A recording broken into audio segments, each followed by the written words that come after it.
ముందుగా అందరికీ నమస్కారం. ఈరోజు సంక్రాంతి పండుగ సందర్భంగా నేను ఈ వీడియో ఒకటి కార్మికులను ఉద్దేశించి ఈ వీడియోను నేను చేస్తున్న మిత్రులారా. ఈరోజు సంక్రాంతి పండుగ తెలుగు రాష్ట్రాలలో చాలా ఘనంగా, అంటే తూర్పుగోదావరి జిల్లాలలో అయితే చాలా పండగకు మంచి క్రేజ్ ఉంటుంది. ఆ పండగ అక్కడ వాతావరణమే కొంత డిఫరెంట్. రాయలసీమ జిల్లాల కంటే తూర్పు పశ్చిమ గోదావరి జిల్లాలలో చాలా బాగా చేసుకుంటారు. ఈ సందర్భంగా విద్యుత్ రంగంలో కార్మికుల కుటుంబాలకు, ఉద్యోగులకు, అలాగే ఇతర సిబ్బంది అందరికీ కూడా ఏఐటీసీ అనుబంధ AP electricity staff and workers యూనియన్గా మరొక్కసారి సంక్రాంతి శుభాకాంక్షలు అందరికీ. ఈ రంగంలో దగ్గర నాకు తెలిసి, అంటే నేను 1993 సంవత్సరంలో, అంటే ఉత్పత్తి సంస్థలు, అంటే ఏపీఎస్సిబి విడిపోయిన తర్వాత మనం ట్రాన్స్కో, జెన్కో, డిస్కంగా అనుకుంటా ఉన్నాం. జనరేషన్, ట్రాన్స్మిషన్, డిస్ట్రిబ్యూషన్, ఉత్పత్తి, రవాణా, పంపిణీ, ఈ కంపెనీలకి సంబంధించిన కంపెనీ ఉత్పత్తి సంస్థలో నేను 93 నుండి నిర్మాణ దశ నుండి, నిర్వహణ నుంచి, అలాగే శాశ్వత ఉద్యోగిగా పనిచేస్తూనే ఉన్నా. కార్మికుడు కష్టపడి శక్తి సామర్థ్యాలను, అంటే స్వేద రూపంలో చిందిస్తూ, కొవ్వొత్తుల్లా కరిగిపోతూ, ప్రమాదాలకు గురవుతున్న, నిరంతరం పండగ పూట కూడా, ఈరోజు కూడా కార్మికుడు విధులకు హాజరయ్యి ఇవాళ మన ఊరు నుంచి, మన మండలం, నియోజకవర్గం, జిల్లా, రాష్ట్రంలో 26 జిల్లాలలో, అలాగే ఈ దేశంలో వెలుగులను ప్రతి ఇంట్లో నింపుతున్నాడు. అంటే అది ఒక విద్యుత్ కార్మికుడే. విద్యుత్ కార్మికుడు శ్రమ వల్లనే ఇవాళ వెలుగులు విరజిమ్ముతూ ఉన్నాయి.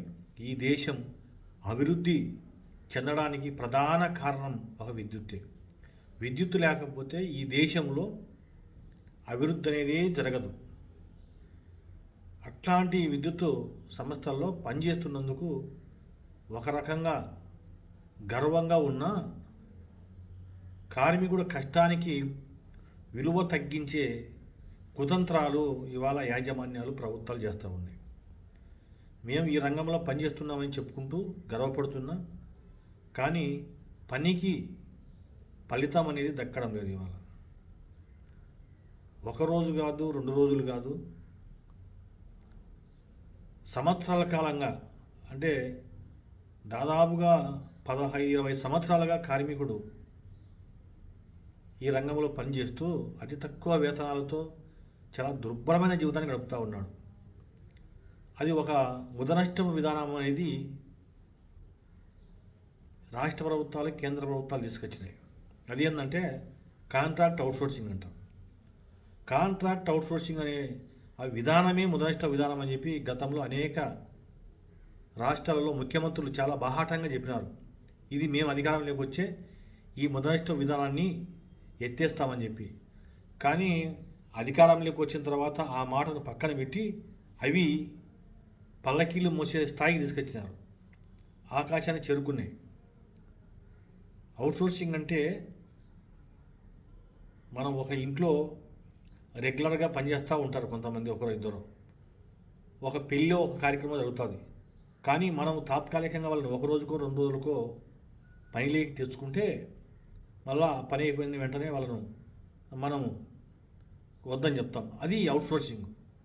అంటే ఏళ్ళ తరబడి, అంటే 1 రోజు కాదు, 2 రోజులు కాదు, సంవత్సరం కాదు, 2 సంవత్సరాలు కాదు, 10-20 సంవత్సరాలుగా ఇంకా అవుట్సోర్సింగ్ అనేది ఏంది?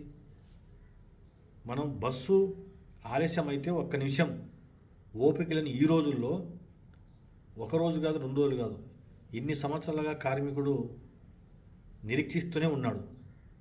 అంతకుముందు గతంలో వైసీపీ అధికారంలోకి లేనప్పుడు జగన్మోహన్ రెడ్డి అంటే ప్రజా సంకల్ప యాత్రలని చేపట్టాడు ఆయన.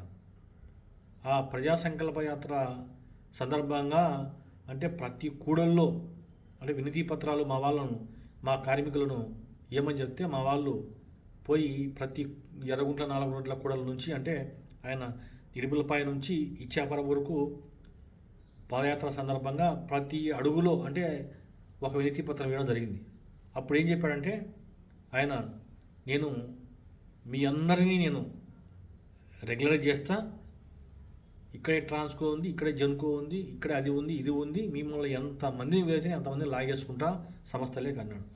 కానీ ఆయన అధికారంలోకి వచ్చిన తర్వాత ఆయన సజ్జల రామకృష్ణారెడ్డి గారు జగన్మోహన్ రెడ్డిని గెలిచాలంటే ఇంకా సాధ్యమయ్యేది కాదు.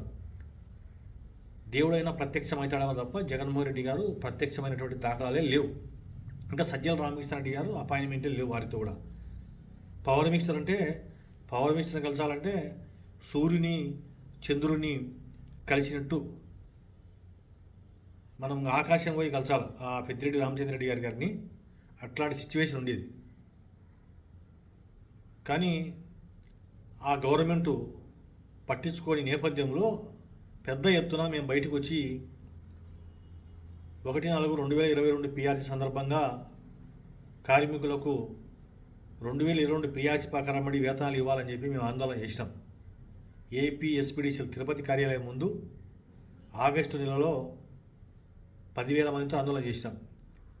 ఏపీ ఈపీడీసీఎల్ ముందు ఆందోళన చేసినాం. చలో విజయవాడ కార్యక్రమాన్ని నిర్వహించాలని చెప్పి మేము పెద్ద ఎత్తున మేము పిలుపునిస్తే అప్పుడు ఉన్న పోలీసులు అంటే విజయవాడ సిపి క్రాంతిరామ్ టాటా గారు పోలీసులు మా మీద నిర్బంధాలు పెట్టి మమ్మల్ని హౌస్ అరెస్టులు చేసి మేము చేసే ఆందోళనను భగ్నం చేసింది. అయినా కానీ మేము వెనక్కి తగ్గకుండా గౌరవ హైకోర్టులో కేసు వేసి పర్మిషన్ తీసుకొని సెప్టెంబరు 5వ తారీఖున గౌరవ హైకోర్టు అనుమతితో ధర్నా చౌక్ దగ్గర ధర్నా చేసి కార్మికుల హక్కు అంటే కార్మికులకు నిరసన తెలుపుకుండే హక్కు, కార్మికులు పోరాటం చేసే హక్కు ఉంది అని చెప్పి ఈ రాష్ట్రంలో విద్యుత్ సంస్థల్లో తెలియజేయడం జరిగింది. హక్కును కాపాడడం జరిగింది. మిత్రులారా, ఇప్పుడున్న ప్రభుత్వం కూడా దాదాపుగా 7 నెలలు అవుతా ఉంది అధికారంలోకి వచ్చి. కూటమి ప్రభుత్వానికి కూడా ఈ సందర్భంగా మేము విజ్ఞప్తి చేస్తూ ఉన్నాం. ఏదైతే ఈ రంగంలో ఉన్న కాంట్రాక్ట్ అవుట్సోర్సింగ్ కార్మికులు అని చెప్తా ఉన్నారో అందరికీ ఒకే వేతనాలు ఇవ్వాలి.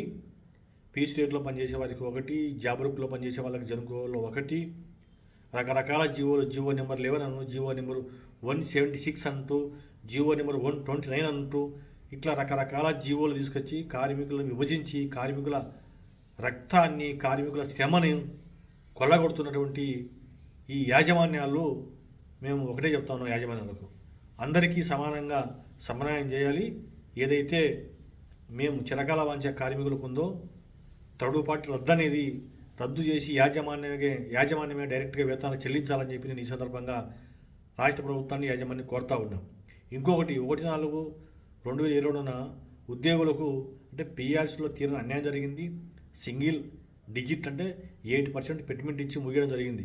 కానీ ఆ సందర్భంగా జరిగినటువంటి పిఆర్సీ 2023లో జరిగింది. ఆ మధ్యలో ఏదైతే ఉందో ఆ 1 ఇయర్ వచ్చేసి అరియర్స్ చేయడం జరిగింది.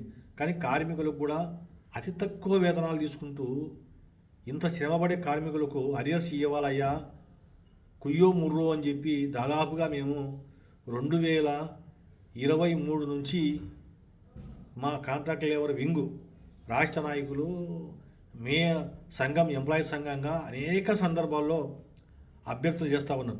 కానీ ఇంతవరకు కూడా కార్మికులకు అరియర్స్ అనే మాటను ఇంతవరకు రాష్ట్ర ప్రభుత్వం కానీ యాజమాన్యాలు కానీ ఇస్తామని చెప్పి ప్రకటించిన ఈ నేపథ్యంలో తక్షణమే కార్మికులకు అరియర్స్ ఇవ్వాలని చెప్పి ఈ సంక్రాంతి పండుగ సందర్భంగా వారందరినీ కార్మికులకు మంచి చేసే విధంగా రాష్ట్ర ప్రభుత్వం మంచి నిర్ణయం తీసుకోవాలని చెప్పి నేను ఈ సందర్భంగా డిమాండ్ చేస్తూ ఉన్నా.